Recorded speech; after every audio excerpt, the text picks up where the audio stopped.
Get ready for a story of perseverance, faith, and unshakable Jewish pride. This week's guest is a true example of never giving up and turning no into a yes waiting to happen, who went from selling towels in a linen shop to building Florida's largest employee benefits company. Her journey is about resilience, family, fearless Jewish pride. This week on Jewish Grit.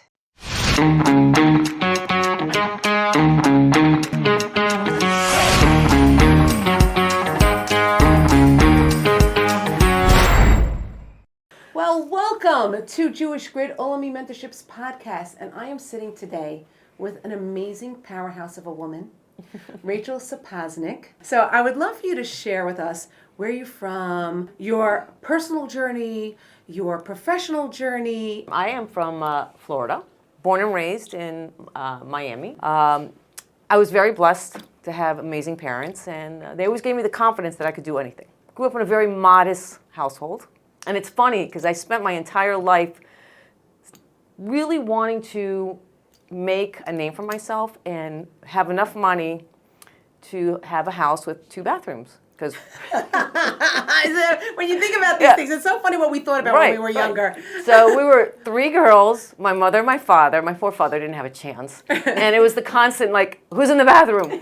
So I said, I have to have a second bathroom. And I was finishing up college. And I was about to get married. I was working at a linen store. And this woman comes in. And she's my customer. I'm selling her sheets and towels and all these little tchotchkes for her bathroom. She comes in another day, same thing. And then a week later, she comes back. And she goes, I've been thinking about you. I said, okay, what can I get you? You need some more towels? You need pink? You need blue? She says, no, I'm in the insurance business. And I think you would be phenomenal in the insurance business. Her name was Gloria. And I said, Gloria, you do know that the insurance business is for fat old men. And I went back to my fiance and I said, so what do you think? He goes, you know what? We don't have kids yet. Give it a shot. Insurance companies have one thing that I don't agree with, and that is a quota. Okay. So you have to have a sales quota. And in 1987, there was no such thing as maternity leave. Wow. So I had 2 babies in the house. I had to really figure this out. And I get a letter from John Hancock saying, you're terminated. Because I couldn't meet my quota. I couldn't do it anymore. Just couldn't do it. But we were a 2-income family. So I had the choice. Get angry or figure it out. So I decided figuring it out. And that was the time where HMOs were coming into the market from a healthcare perspective. And I started selling health insurance while at John Hancock. So I started to cold call. Went into my office, had a little room, baby's room here, 2 little kids in the house, and I start cold calling. And I'm cold calling. Finally, I get an appointment with a very large hotel. The HR director's name was Dana. He said, okay, come in. Met with Dana, and I said, Dana, there's a new program. It's an HMO. I could save you money. And he said, okay, here's our information. Let's see what you could do. We were able to, it took about 3 weeks. There was a lot of work involved. About 3 weeks to put the presentation together, get an appointment. Dana, saved you 20%. I'm so excited. This was my meal ticket. If I get this account, I can get an office and leave the house. And get the 2 bathrooms. Exactly. So go meet with Dana. He set up a meeting with the executive team, show them everything what we're doing. This is the new program, HMO. Your employees are going to love it. And, we do our presentation. The next day, I get a call from Dana. So I'm like, oh, yes, this is it. Dana calls me and he says, Rachel, your presentation was incredible. It was really incredible. And we really appreciate all the hard work. And, you're dead with that. It's like, let's just be friends. Right. So I said, okay. He said, but we do love all your ideas, but we've made the decision to keep our current broker, but we're going to use your ideas.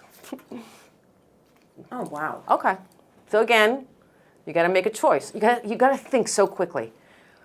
So I said, Dana, I appreciate you calling me. Can I come see you? Okay. Right? Because if you're going to say that to me, say it in front of my face. Jewish Grit, right here.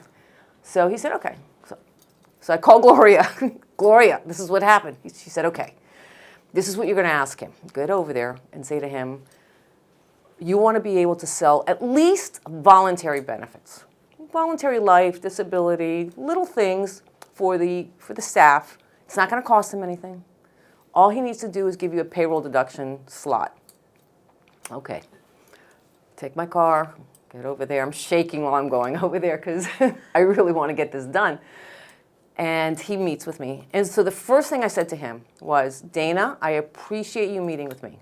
You didn't have to do that. Because most people, when they give you bad news, they don't want to face you. But he was willing to face me. And I said to him, I appreciate your loyalty to your current broker. Because I know one day I'll be your broker. And you're going to be as loyal to me. Having said that, I want to ask you this question and this favor. And it's a favor you're going to do for your employees. Will you allow me to come in once a month and educate your employees on the importance of life insurance and disability insurance? The average housekeeper, manager, waiter, they never have an opportunity to speak to an insurance person. And they don't even understand how life insurance and disability works. The only thing I need from you is a payroll deduction slot. So he said, you know what? You worked really hard. I'll give it to you. So every month I was there like clockwork. So little by little I was able to build a little bit of income there. At the end of the year, Dana came to me. He goes, Rachel, everybody loves you. They all know who you are, and they really appreciate the education you're giving them. We've made a decision to make you our broker. Wow. What an investment. Who would have known? Right. So that was such a pinnacle time in my life because I was 27 years old, going on 28, and now I had this opportunity of picking up this huge account, which I had for 17 years. He was loyal to me, and it wasn't until Wayne Huizinga bought the hotel, who brought in their team, I had the account all those years. And that gave me the ability to really start my company. I ended up building the company from my little room to having 70 employees, having the largest employee benefits company in Florida. And it's been an incredible, incredible journey, and I've just learned so much. One of the things I learned, Because that was what I was going to ask. one of the things I learned was flexibility, being flexible. So as I was building the company, I knew that having quotas, if you're a woman having children, if you are a man that have children, you have baseball games, you've got ballet, you've got all kinds of things. You've got life. It's not just working. So in my company, there were no quotas. One of the things that I really appreciated is that no is a yes waiting to happen. And that's what I would tell my sales team. I would let them know, my producers, you're not going to get a yes all the time. Actually, you're going to get more no's. But when that yes comes, it'll be the biggest and most adrenaline feeling that you're going to have because you know that they're selecting you for your talent and what you could do for them. Is there like some mantra or message that you felt like was constant that always kept you going? Never give up. Never give up. Never give up. Never give up. Never give up. Just, if you believe in what you're doing, and that's the key, and you love what you're doing, there's no reason to give up. Because you're going to have the naysayers. When I said to my friends, again at 21, I'm going to the insurance business, they're like, you know, the eyes go back. I really, like, you know, you're not doing that, Rachel, that's not for you. And I did not listen to any of that. I just went on my journey. And that journey, quite honestly, has served me very well. And it has allowed me to do the philanthropy that I love, which is really helping Jewish causes. And that's been my passion. Jewish day schools, really fighting for Israel and having us be a light unto the nation and have people understand that we are a light. And we do give back, and we're there to help people. And that has to be instilled in not only in your personal life, but in your business life. I was never afraid to show my Judaism. Right. Never. I always let people know that I was Jewish and how much it meant to me. So when we talk about, you know, your philanthropy work and giving back to the community, What about you? Is that like juices you? Like, or is there other things that maybe you have some sort of practices, spirituality wise? I was talking to some other guests, like there are things like even when I started off being a teacher, I had to go to classes. Like something that juiced me, Right. that really got me going. So what gets you going Jewishly? Well, there's a lot of things. Okay, let's hear it. I've always been involved in my children's schools. That's so beautiful. I didn't have the ability to go to Jewish day school. So when I had my children, we had agreed as a couple that the kids would go to Jewish day school. And that was very meaningful. I went out to the board, and I always stayed connected within the Jewish day school world because and I'm fighting for it today as well. The biggest buffer to anti-Semitism is having more Jewish souls. And we are losing more Jews to intermarriage than any war out there. So every day we're losing that battle. I am a firm believer that we, as Jews, have to instill the idea that all children, Jewish children, should go to Jewish day schools. It is extremely important. It gives them their identity. It makes them feel and understand who they are with no apologies. There are no apologies for that. So I'm working very hard right now on developing a whole strategy of reducing the cost of Jewish day schools because that is the number one issue. So that to me juices me up. When I talk about it, I get very excited about it because I know that we're on a track because I'm getting a lot of interest in how to do this. And we will do this. And this is my goal. This will be my legacy. When we talk about, this podcast is called Jewish Grit. What do you think Jewish grit is? How do you define it? There's so many different ways to think about Jewish grit.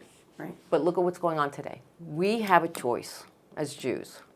We take down our mezuzah or we wear our Judaism proudly. That's the other way. So I think, and I get emotional because too many people are going the other way.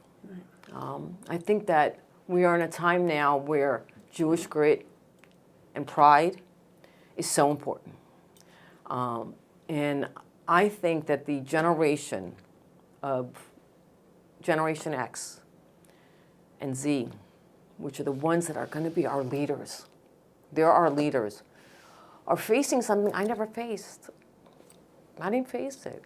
I didn't face anti-Semitism like it is today. I had my children, I had my business, but I never faced the anti-Semitism. I was always a proud Jew. But if you're 20, 30, 40 years old, you're living something that we thought was finished. Right. We thought we were done with that. Right. But here we go again. Mm-hmm. Here we go again.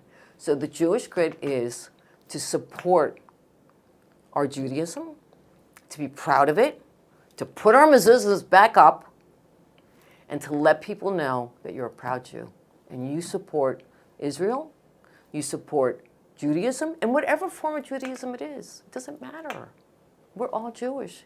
When they're bombing us, they're not looking at, where do you live? Oh, you're in Tel Aviv? We're going to leave you alone because you're not as Orthodox. It doesn't matter. We must carry through because we are in what I call biblical times. You see the miracles. You see the miracles that Hashem brings to us. Now, it's whether we want to accept them as miracles, that's your choice. But if you accept them as the miracles, and we're witnessing the biggest miracle in our history, little Israel, little Israel, what is it, 10 million people live there, is protecting the world. You think that's done without Hashem? Right. So that shows you pride. Of course. Right. What we do is unbelievable. But wow, this has been amazing. Is there anything else that you think you would want to share and give advice, someone who's starting out in any type of business? What would be your advice to them? Don't be so consumed with the business. Live your life, and you will succeed. Don't give up on having children because of a career. Don't give up on having a marriage because of a career. Understand that a career is part of life, not your life. I had 3 children. I was involved in their schools. I didn't go to every baseball game, and I didn't go to every ballet recital. But I went to the things that were important, and they knew that I was there because we always had dinner together as a family every night. Wow. So don't give up on your career and don't give up on your family.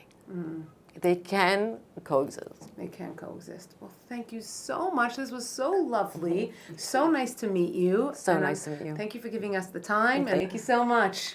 Thank you for listening to Jewish Grits, an Olami Mentorship podcast. At Olami Mentorship, we believe that everyone needs a mentor. What better way is there to tap into your personal and professional potential than with a Jewish mentor at your side? Learn more at olami.org/mentorship. And don't forget to keep listening on Apple Podcasts, Spotify, or wherever you get your podcasts.